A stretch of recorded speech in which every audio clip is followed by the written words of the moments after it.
ಆಚಿ ಮಸಾಲ. ಎಂತ ಅಡಿಗೆಯ ರುಚಿಯಾಗೋ ರಹಸ್ಯವು 20 ರೂಪಾಯಿ. ಅಯೋಗ್ಯ 2 ನನಗೆ ಭಾಳ ಖುಷಿ ಆಗೋದೇನು ಅಂತಂದರೆ, ಯೂಶಲಿ ಸೆಲೆಬ್ರಿಟಿ ಶೋಗಳಿಗೆ ಹೋಗುವಂಥದ್ದು. ಇದರಲ್ಲಿ ಇನ್ನೂ ಜಾಸ್ತಿ ಖುಷಿ ಏನಕ್ಕೆ ಅಂತಂದರೆ, ಇದು ಬರೀ ಸೆಲೆಬ್ರಿಟಿ ಶೋ ಅಲ್ಲ, ಸಕ್ಸಸ್ ಸೆಲೆಬ್ರಿಟಿ ಶೋ ಅಂತ. ಆ್ಯಕ್ಚುಲಿ ಒಂದು ಸಿನಿಮಾದ ಸಕ್ಸಸ್ಸನ್ನು ಹಂಚ್ಕೊಳ್ಳೋವಂಥದ್ದು ಇದೆಯಲ್ಲ, ಅದು ಒಬ್ಬ ಚಿತ್ರರಂಗದವನಾಗಿ ಕನ್ನಡಿಗನಾಗಿ ಈ ಸಿನಿಮಾದ ಗೆಲುವಿದೆಯಲ್ಲ, ನನಗೆ ಸಿಕ್ಕಷ್ಟೇ ಖುಷಿಯಾದಂಥ ಗೆಲುವು. ಏನಕ್ಕೆ ಅಂತಂದರೆ, ಈ ಸಿನಿಮಾದಲ್ಲಿ ಕೆಲಸ ಮಾಡಿದಂಥ ಅಷ್ಟೂ ಜನ ಈ ಸಿನಿಮಾಗೆ ಅಂಟ್ಕೊಂಡಿರೋವಂಥದ್ದು ಇದೆಯಲ್ಲ, ಹೆಗಲಿಗೆ ಹೆಗಲು ಕೊಡುವಂಥದ್ದು ಇದೆಯಲ್ಲ, ಅದನ್ನು ಭಾಳ ಹತ್ತಿರದಿಂದ ನೋಡಿದಂಥ ಟೀಮು. ಮಹೇಶಿಂದ ಹೇಳ್ತೀನಿ, ನನಗೆ ಭಾಳ ಹತ್ತಿರದ ಹುಡುಗ. ತುಂಬ ತುಂಬ ತುಂಬ ತುಂಬ ದಿವಸದಿಂದಲೂ ತುಂಬ ಕಷ್ಟಪಟ್ಟು ಸ್ಕ್ರ್ಯಾಚಿಂದ ಇಲ್ಲಿ ತನಕ ಬಂದು ಈ ಥರದೊಂದು ಸಿನಿಮಾ ಮಾಡುವಂಥ ಮಟ್ಟಕ್ಕೆ ಅವ್ರು ಬೆಳೀತಾರೆ ಅಂತಂತಂದರೆ, ಅವರಿಗೆ ಈ ಕೆಲಸದ ಮೇಲಿರುವಂಥ ನಂಬಿಕೆ, ಈ ಕೆಲಸದ ಮೇಲಿರುವಂಥ ಶಕ್ತಿ ಅವರಿಗೆ. ಆಮೇಲೆ ಈ ಥರದ ಒಂದು ಟೀಮಿಗೆ ಈ ಥರದ ಒಂದು ಬೆನ್ನೆಲುಬು ಬೇಕೇ ಬೇಕು, ಈ ಥರದೊಂದು ಪಿಲ್ಲರ್ ಬೇಕೇ ಬೇಕು.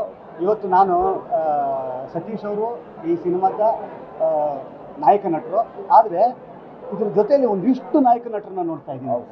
ಒಬ್ಬೊಬ್ಬರನ್ನ ಕೂಡ ಈ ಸಿನಿಮಾದಲ್ಲಿ ನಾಯಕ ನಟರಾಗಿ ನಿಲ್ಸ್ಕೊಳ್ಳೋ ಅಂಥದ್ದು. ಸತೀಶ್ ಅವರು ನನಗೆ ತುಂಬ ದಿವಸದಿಂದ, ನಾನು ಅವರು ಕ್ಯಾರೆಕ್ಟರ್ ಆಗಿ ಕೂಡ ಕೆಲಸ ಮಾಡಿದಂಥ ಒಂದು ದಿವಸಗಳು. ನನಗೆ ನಿಜ ಹೇಳ್ತೀನಿ, ಸಿನಿಮಾ ಮಾಡೋದು ಒಂದಾದರೆ ಸಿನಿಮಾನ ಜನಕ್ಕೆ ತಲುಪೋದಿದೆಯಲ್ಲ, ಸಿನಿಮಾ ಮಾಡೋದಕ್ಕಿಂತ ಹೆಚ್ಚು ಕೆಲಸ ಕೇಳುತ್ತೆ, ಬೆವರು ಕೇಳುತ್ತೆ. ಅದನ್ನು ಕೊಡಬೇಕು ಅಂತ ಅನ್ನೋವಂಥದ್ದು ಎದೆ ತಟ್ಟಿ ನಿಂತ್ಕೊಳ್ಳೋವಂಥ ಗೆಳೆಯ ನನಗೆ. ಇವತ್ತು ನೋಡಿ, ನಾನು ಅವ್ರು ಮಾತಾಡೋಕ್ಕಾಗ್ತಾ ಇಲ್ಲ, ಗಂಟ್ಲು ಅವ್ರಿಗೆ ಬಿಟ್ಟಿದೆ. ಏನಕ್ಕೆ ಅಂತಂತಂದರೆ, ನಾನು ಎಲ್ಲ ಕಡೆ ನೋಡ್ತಾ ಇದ್ದೀನಿ, ನಿಮ್ಮನ್ನು ಬಿಡ್ತಾನೆ ಇಲ್ಲ ನಾನು. ಅಯ್ಯಾಕೆ ಎಲ್ಲೂ ಬಿಟ್ಟಿಲ್ಲ ನಾನು ಎದೆ ಹೇಳಿದೆ ಅವ್ರಿಗೆ. ಅಕಸ್ಮಾತ್ ಇವತ್ತಿಲ್ಲ ಅಂತಿದ್ದಿದ್ದರೆ, ಇವತ್ತು ಬೆಳಗಿನ ಶೋ ನಾನು ಬುಕ್ ಮಾಡಿದ್ದೆ.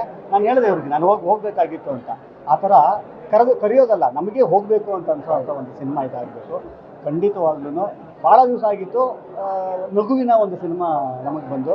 ಇವತ್ತು ಈ ಸಿನಿಮಾದ ಗೆಲುವಿದೆಯಲ್ಲ, ನಾನು ಈ ಪ್ರಪಂಚಕ್ಕೆ ಸೇರಿದವನು, ಅಂದರೆ ಕಾಮಿಡಿ ಅನ್ನುವ ಪ್ರಪಂಚಕ್ಕೆ ಸೇರಿದವನು. ಕಾಮಿಡಿ ಅನ್ನುವಂಥ ಒಂದು ಸಿನಿಮಾ ಗೆದ್ದಿದೆ ಅಂತ ಅನ್ನೋದಾದರೆ, ನಾನೇ ಗೆದ್ದಷ್ಟು ಖುಷಿ ನನಗೆ, ನಾನೇ ಗೆದ್ದಿದ್ದೀನಿ ಅನ್ನೋಷ್ಟೇ ಖುಷಿ ನನಗೆ. ಇದು ಈ ತಂಡಕ್ಕೆ ಸೇರಬೇಕಾದಂಥ ಮಚ್ ಡಿಸರ್ವಿಂಗ್ ತಂಡ ಈ ಒಂದು ಗೆಲುವಿಗೆ. 3 ಅನೌನ್ಸ್ ಮಾಡಿದ್ದಾರೆ, ನಿರಂತರವಾಗಿ ಒಂದು ಸೀರೀಸ್ ಥರ ಹೋಗಲಿ ಅಂತ ಅನ್ನೋವಂಥದ್ದು ನನ್ನಿದು.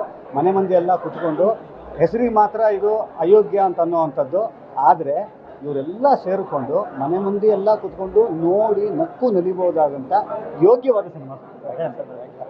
All the best to the entire team. ಎಲ್ಲ ಥರದ ಸೀರೀಸ್ ಬರ್ತಾ ಇರಲಿ, 3-4 ಆಗಲಿ, 4 ಇದಾಗಬೇಕು. All the best. ನಿಮ್ಮೆಲ್ಲರ ಪ್ರೀತಿ, ವಿಶ್ವಾಸ, ಆಶೀರ್ವಾದ ಈ ಸಿನಿಮಾದ ಮೇಲೆ ಇರಲಿ ಅಂತ ಕೇಳ್ತೀನಿ. ಧನ್ಯವಾದ.